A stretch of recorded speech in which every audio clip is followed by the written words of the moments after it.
Hey everybody, this is GGB. Today we're going to be getting into our one Friday night game that's going to be of national relevance, national importance when you're talking about the college football playoff picture. And that's at 7 o'clock. We get number 25, Memphis, who's 7-1, traveling to Rice, who's 4-4. Memphis favored by 13.5 points on ESPN2. Brendan Lewis has gone 141 to 208, threw for 1,644 yards, 10 touchdowns, 4 interceptions. Sutton Smith has had 85 carries for 515 yards and 6 touchdowns. And Cortez Bram Jr. has had 36 catches for 566 yards and 7 touchdowns. Chase Jenkins had gone 77 to 111, thrown for 744 yards, 5 touchdowns, 1 interception. Quentin Jackson has had 117 carries for 655 yards and 6 touchdowns. And Drayden Dickman has had 28 catches for 292 yards and 3 touchdowns.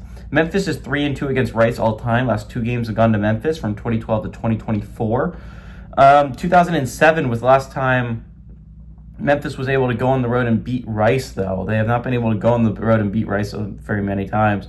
Memphis is 3-1 in one-possession football games against Rice, though. And Silverfield is 1-0 against the Owls. Okay, again, Memphis is right back into that college football playoff picture. And the group of 5 race is so interesting this year, right? Last year, it was kind of like assumed that Boise was going to run away with it. I mean, Army and Navy were sticking around in this college football playoff picture, but they still had Notre Dame on the schedule. It was kind of assumed that Boise was going to be that team.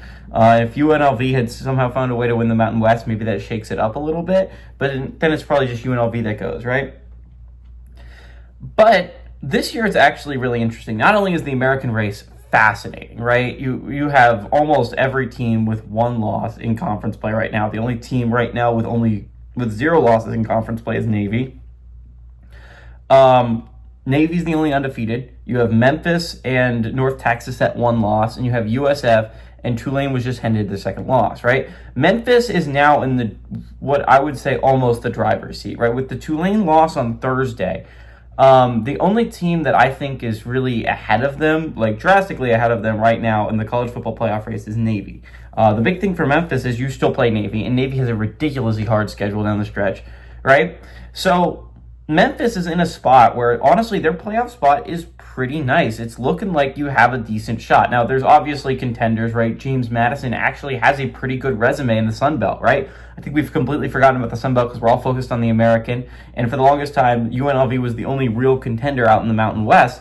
But I think you got to start talking about James Madison as actually having a pretty solid resume. Their only loss is on the road to Louisville, not a bad loss, and all they've been doing since they hit the Sun Belt is winning. If they win out, I think there's a decent argument that James Madison should be that team and not Memphis because of how atrocious that UAB loss is for Memphis, even though they have the highs of beating Arkansas, but the Arkansas win isn't honestly going to be that strong.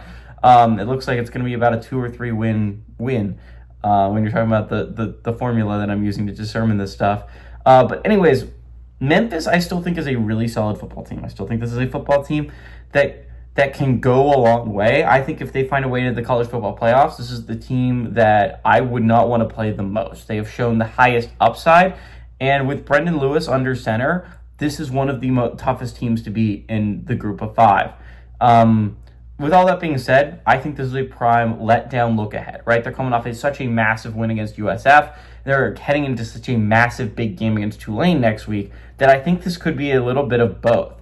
That being said, I think Memphis ekes out a win, but I think Rice keeps it closer than 13.5 points. This isn't a Rice team that's really bad, and Memphis lost already to a really bad UAB team. Not only can they not lose again, they obviously cannot lose to another not great Rice team. I think Memphis ekes out a win, but I like Rice to keep this close.